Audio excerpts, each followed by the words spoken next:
Hello, welcome to my biology class the erudite. इन दिनों बहुत ज़्यादा चर्चा चल रही है इम्यूनिटी की। अगर आपका इम्यूनिटी स्ट्रांग है तो कोरोना वायरस से खतरा बहुत कम है। कोरोना वायरस से बचने के लिए आप अपने इम्यूनिटी को स्ट्रांग करें, इस तरह की चर्चाएं चल रही है। आज हम इस वीडियो में उसी इम्यूनिटी के बारे में कुछ एक्सप्लेन करने जा रहे हैं, उसके बेसिक कॉन्सेप्ट को बताने जा रहे हैं। तो चलिए देखते हैं इम्यूनिटी क्या होता है।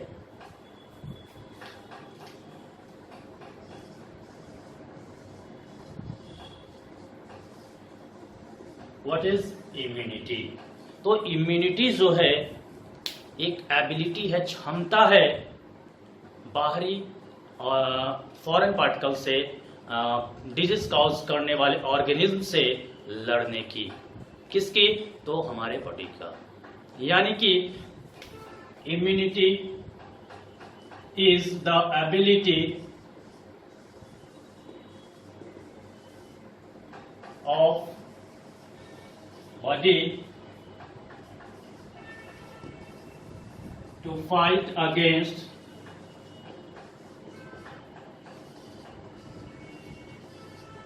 disease causing organism। ये इम्यूनिटी क्या है? एक एबिलिटी है। किसका? तो बॉडी का। किस चीज के लिए? तो फाइट करने के लिए। किससे? Against disease causing organism. Disease cause करने वाले ऑर्गेनिज्म के अगेंस्ट, उसके विरोध में लड़ने की क्षमता कहलाती है immunity. There are two types of immunity. Immunity दो तरह का। There are two types of immunity. कौन कौन? तो फर्स्ट इज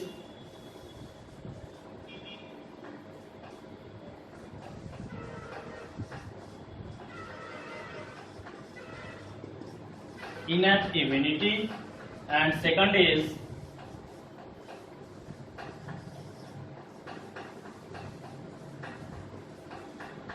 acquired immunity।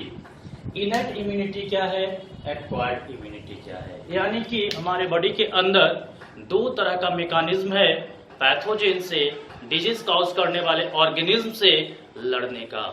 पहला इनेट है और दूसरा एक्वायर्ड है।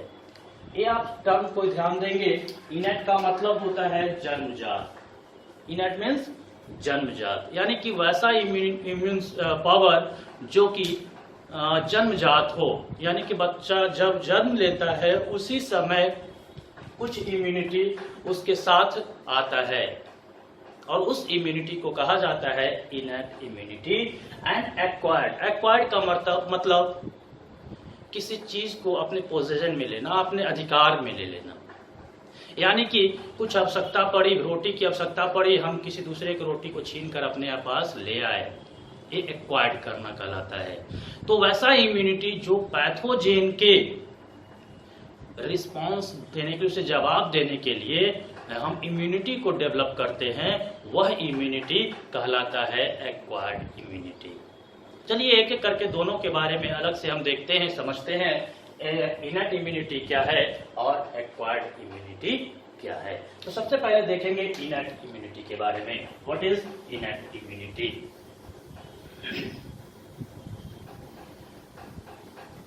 जैसा कि अभी हमने आपको बताया,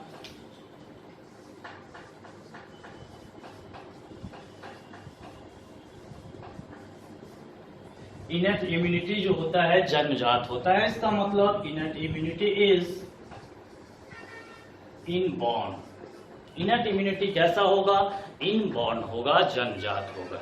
यानी कि जन्म से ही वह पावर, वह क्षमता आएगा।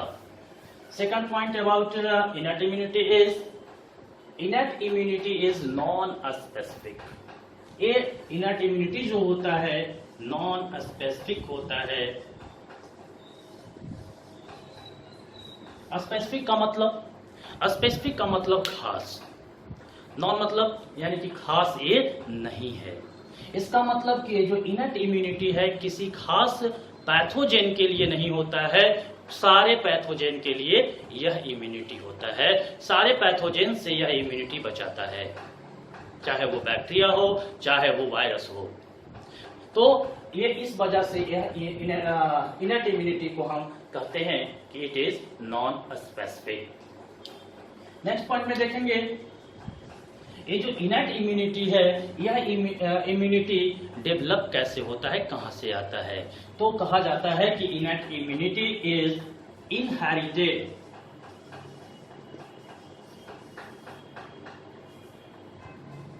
inherited from by organisms from parents। इस इनट इम्यूनिटी को इनहेरिट किया जाता है ऑर्गेनिज्म के द्वारा अपने पेरेंट्स से। इनहेरिट का मतलब transfer of characters from parent to their offspring, यानी कि यह इम्यूनिटी को ट्रांसफर किया जाता है ऑर्गेनिज्म के द्वारा अपने उनके पेरेंट्स से। यानी कि जो वैसा इम्यूनिटी जो हमें माँ के गर्भ से ही प्रदान किया गया है वह इम्यूनिटी कहलाता है इनट इम्यूनिटी। इसका मतलब कि यह इनट इम्यूनिटी जो है जन्म से लेकर पूरे लाइफ पीरियड तक यह पैथोजेन से बचाने में मदद करता है, इनट इम्यूनिटी। अब ये इनट इम्यूनिटी जो होता है वो किस तरह से काम करता है, तो कहा जाता है कि इनट इम्यूनिटी जो है प्रोवाइड करता है 2 टाइप्स ऑफ डिफेंस। आगे हम इसे थोड़ा सा इरेज करके दिखलाएंगे। Innate immunity provides 2 types of defence. ये 2 तरह का डिफेंस प्रोवाइड करता है। कौन? Innate immunity. कौन कौन? फर्स्ट इज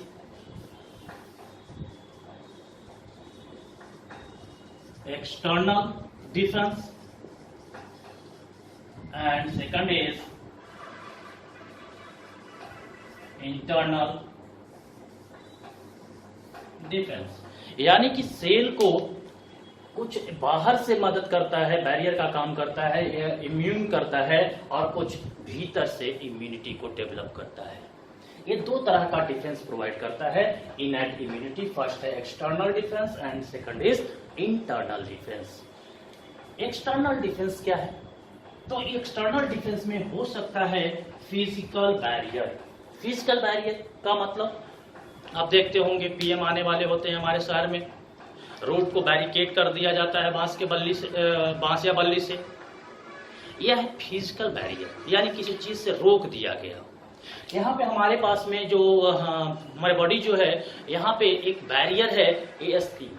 स्किन जो है यह फिजिकल बैरियर का काम करता है, चाहे तो वायरस हो, चाहे तो बैक्टीरिया हो, चाहे फंगस हो, चाहे कुछ भी हो, उसे रोकता है, किसी को अंदर जाने नहीं देता है।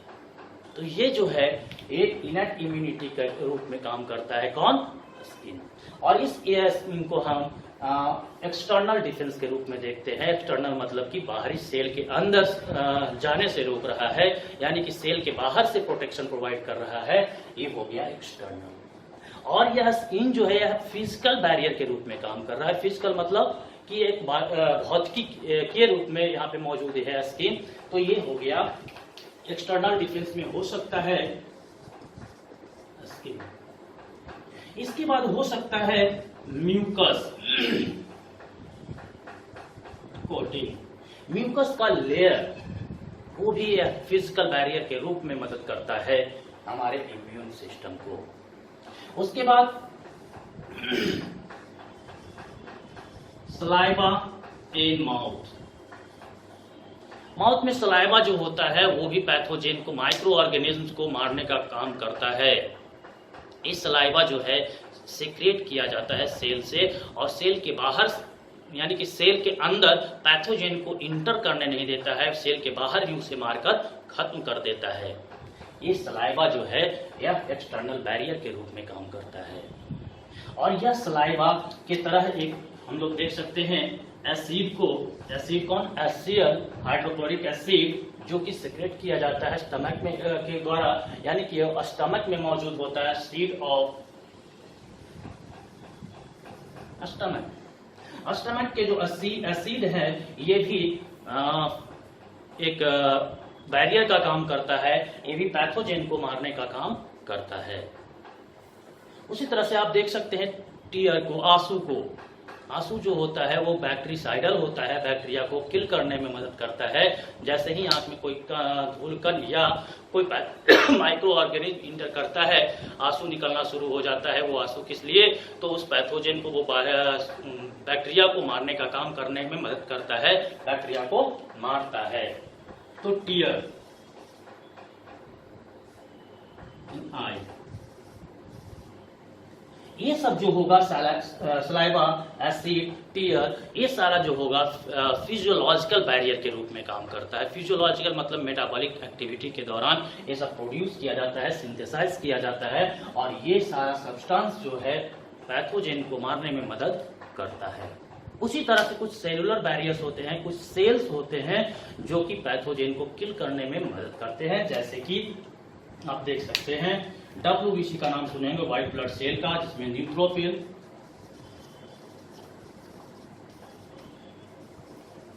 बेसोफिल्स, ये सब जो है यह फैगोसाइटिक होता है, पैथोजेन को इंगल्फ करने का काम करता है। जैसे ही कोई पैथोजेन आता है, यह बेसोफिल जो है उस पैथोजेन को इंगल्फ कर लेता है। इंगल्फ करने के बाद वह लाइसोसोम जो उसके अंदर मौजूद है, वह लाइसोसोम उसे डाइजेस्ट कर जाता है, यानी कि ब्रेक डाउन कर देता है, मार देता है। ये हो गया साइटोकाइन्स बैरियर के रूप में। न्यूट्रोफिल्स, बेसोफिल्स ये सेल्स हैं, और इस वजह से इसे सेलुलर बैरियर का नाम दिया जाता है। इसी तरह से इंटरफेरॉन एक केमिकल है। इंटरफेरॉन, यह इंटरफेरॉन एक केमिकल है जो सिक्रेट किया जाता है वायरल इन्फेक्टेड सेल के द्वारा, यानी कि वैसा सेल जो वायरस से इन्फेक्ट हो जाता है, वह सेल सिक्रेट करता है केमिकल का, उस केमिकल को कहा जाता है इंटरफेरॉन। और यह इंटरफेरॉन आसपास के सेल को इन्फॉर्म करता है, मैसेज करता है कि यहाँ पे वायरस आ चुका है, आप बच कर रहना, आप बच कर रहना। तो यह इंटरफेरॉन है, secreted by virus infected cell. तो ये सब कुछ एग्जांपल्स हैं जिसे हम लोग एक्सटर्नल डिफेंस के रूप में देखते हैं। एक्सटर्नल डिफेंस का काम करता है, सेल के बाहर से पैथोजेन से बचाने का, रोकने का काम करता है।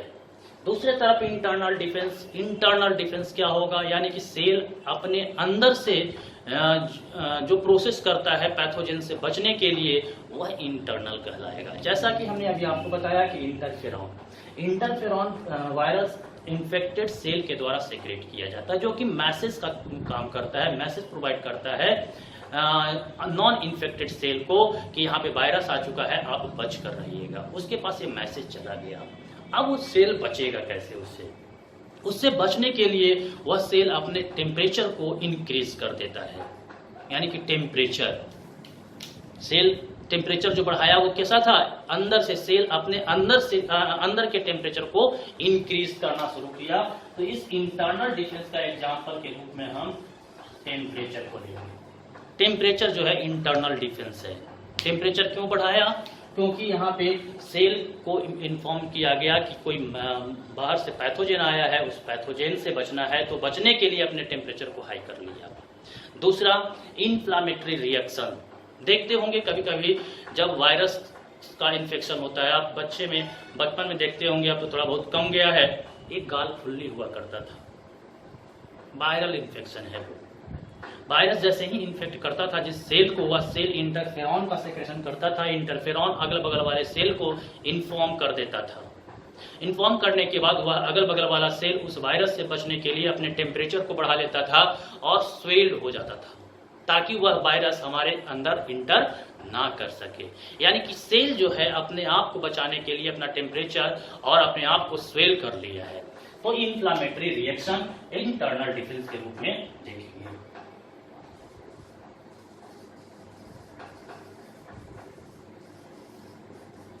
इन्फ्लामेटरी रिएक्शन ये सब जो है इंटरनल डिफेंस के रूप में काम करता है, टेम्परेचर और इन्फ्लामेटरी रिएक्शन। और ये सब जो एग्जाम्पल कुछ दिए हैं जो एक्सटर्नल डिफेंस के रूप में काम करता है।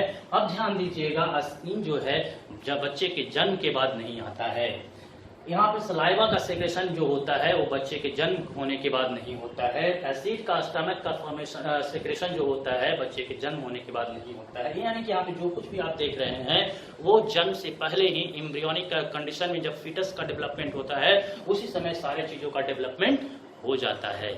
यानी कि ये सारा जो डिफेंस है ये सारा डिफेंस इनबॉर्न होता है। कैसा होता है? इनबॉर्न होता है।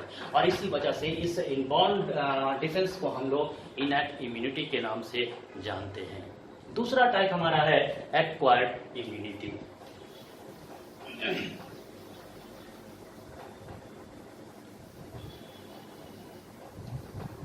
Second is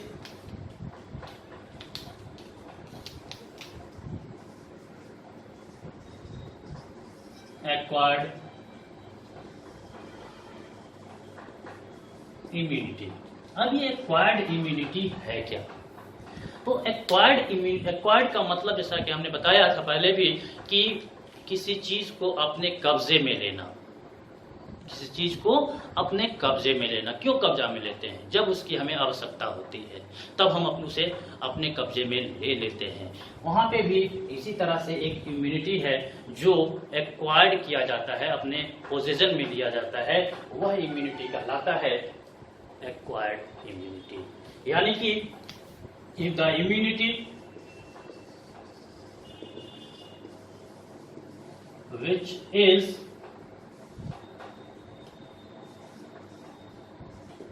acquired after birth के बाद, जन्म के बाद जो इम्यूनिटी को एक्वायर्ड किया जाता है, प्राप्त किया जाता है, वह इम्यूनिटी कहलाता है एक्वायर्ड इम्यूनिटी। अब यह इम्यूनिटी जो है एक्वायर्ड किया गया, क्यों किया गया? एक्वायर्ड जो किया वो क्यों किया, आखिर क्या बात थी?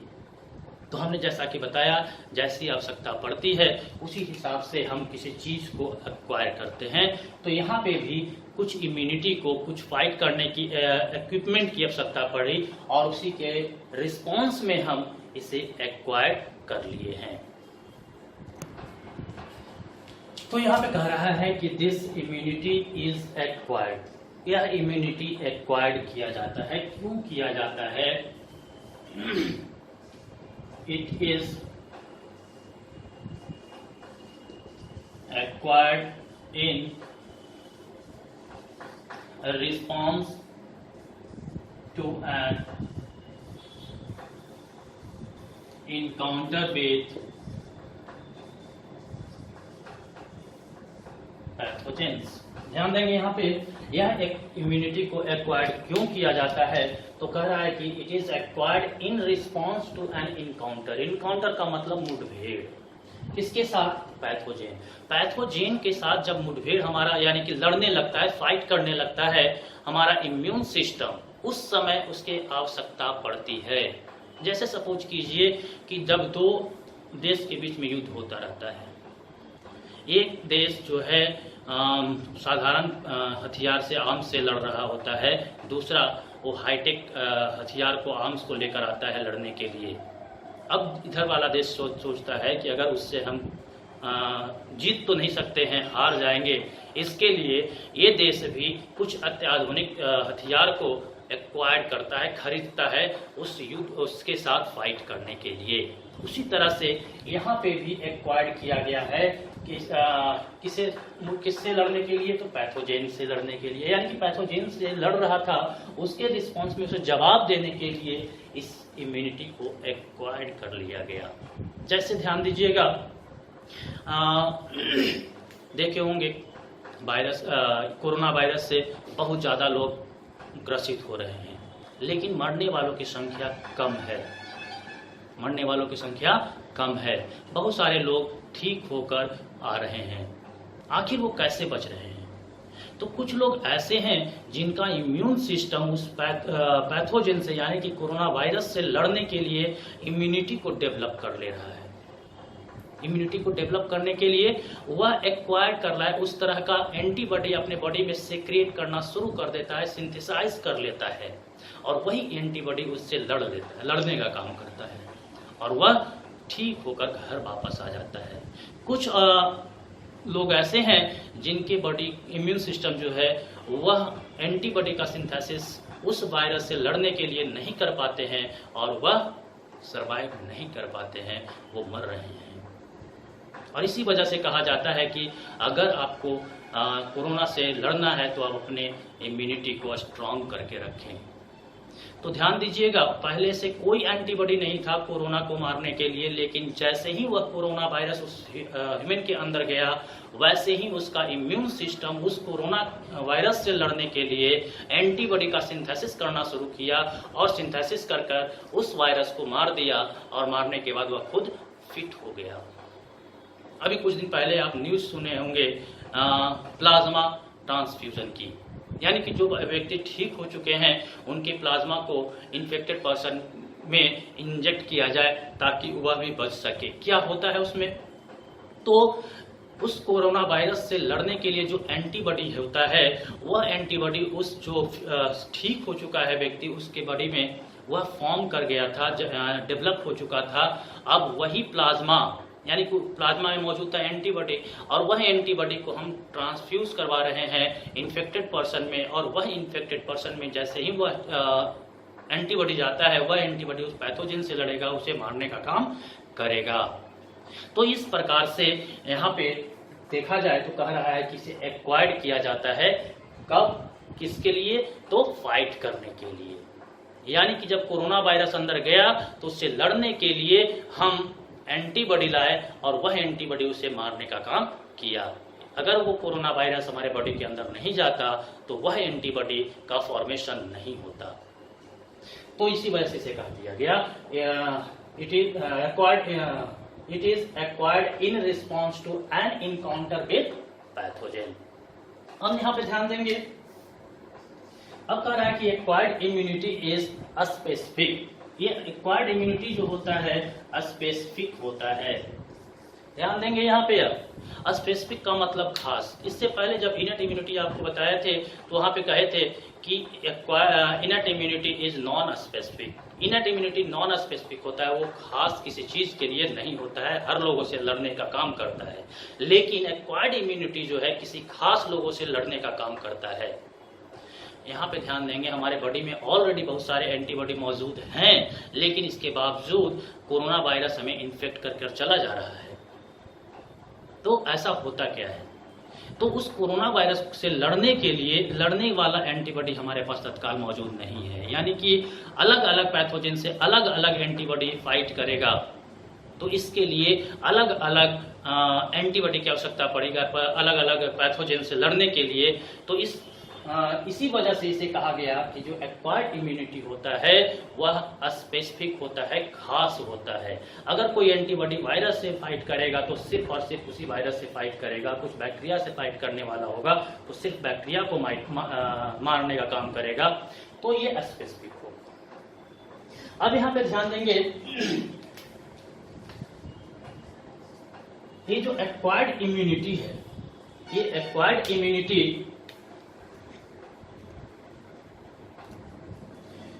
एक्वायर्ड इम्यूनिटी जो होता है यह मेमोरी बेस्ड होता है। सबसे बड़ी खासियत इसके पास मेमोरी होता है मौजूद, यानी कि यह मोबाइल है। मोबाइल में मेमोरी चिप हम लोग डाल देते हैं ताकि हमारे सारे इंफॉर्मेशन को स्टोर करके रखें। उसी तरह से इस एक्वायर्ड इम्यूनिटी के पास में एक सेल होता है जो किसी को याद करके रखने में मदद करता है। यानी कि acquired immunity is memory based.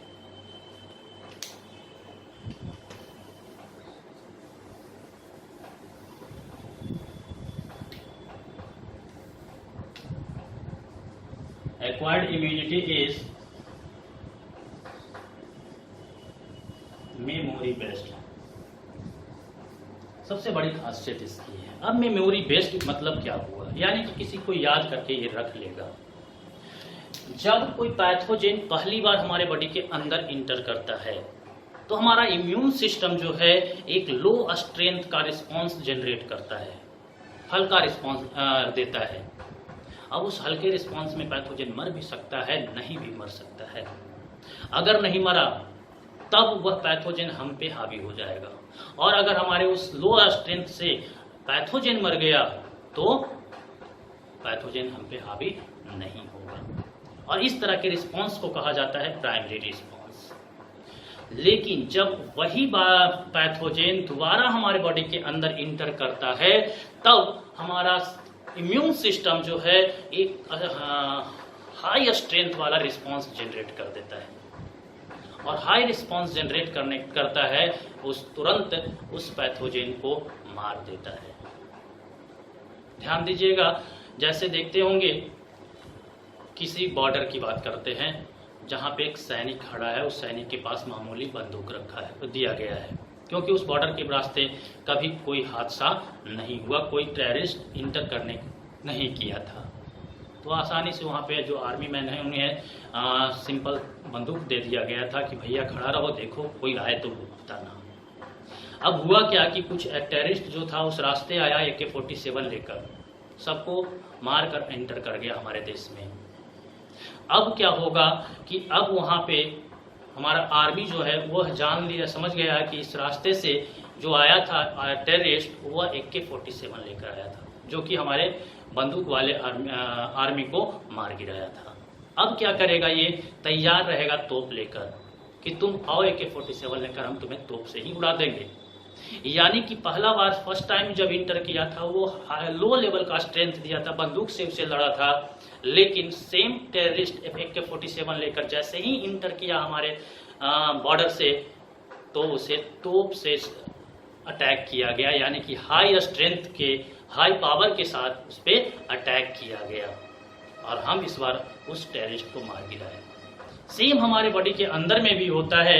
यहाँ पे बताया जा रहा है कि जो एक्वायर्ड इम्यूनिटी है वह मेमोरी बेस्ड है, यानी कि पहला बार आया था कि दूसरा बार आ रहा है, यह उस चीज को या सेल याद करके रखता है, और इसी वजह से इसे मेमोरी बेस्ड कहा गया। यानी कि इस मेमोरी बेस्ड होने में क्या कह रहा है, दो तरह का कंडीशन यहाँ पे दिखलाया जाता है। First, when any pathogen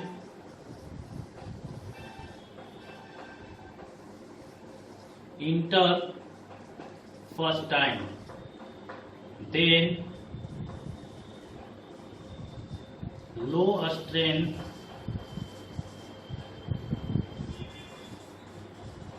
response is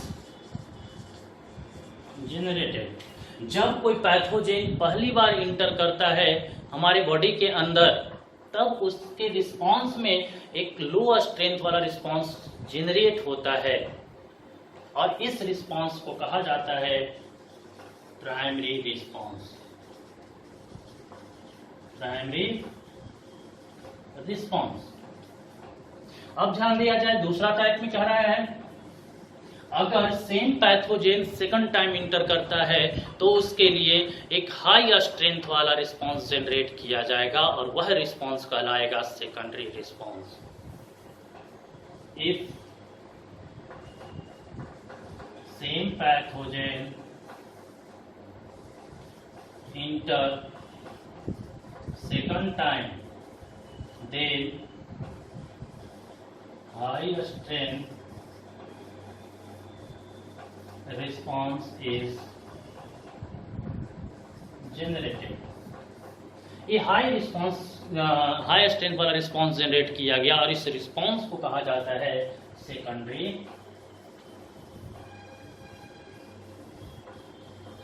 response.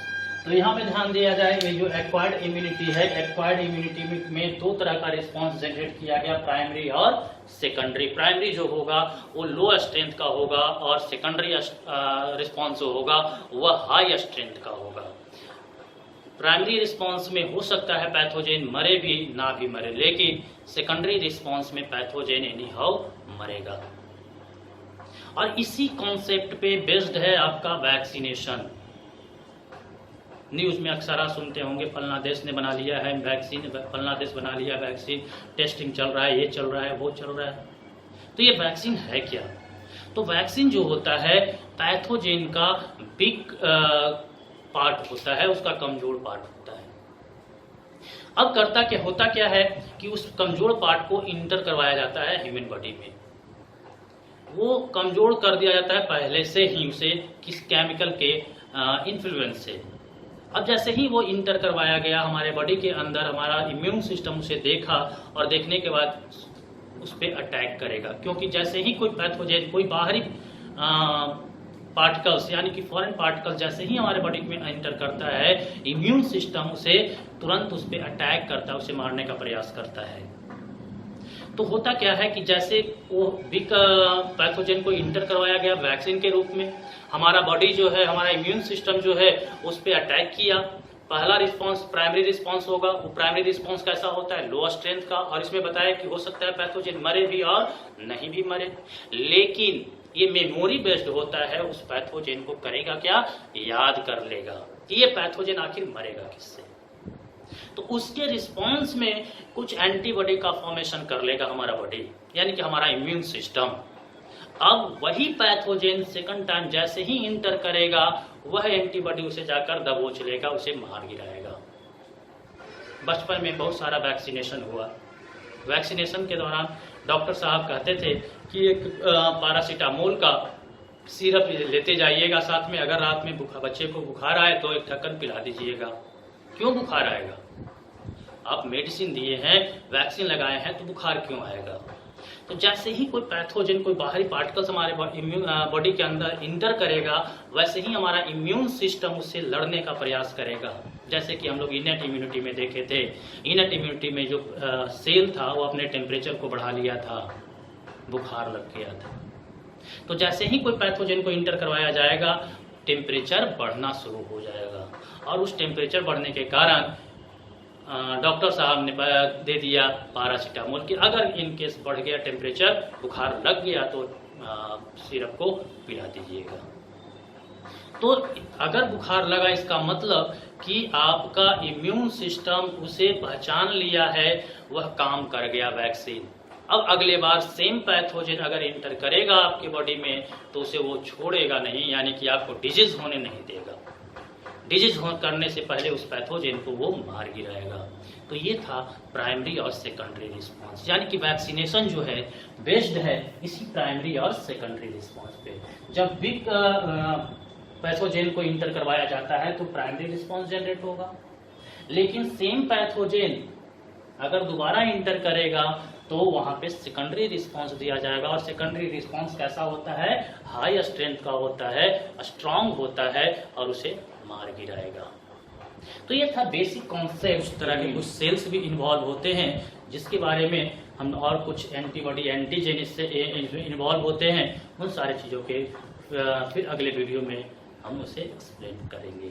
आज के लिए धन्यवाद।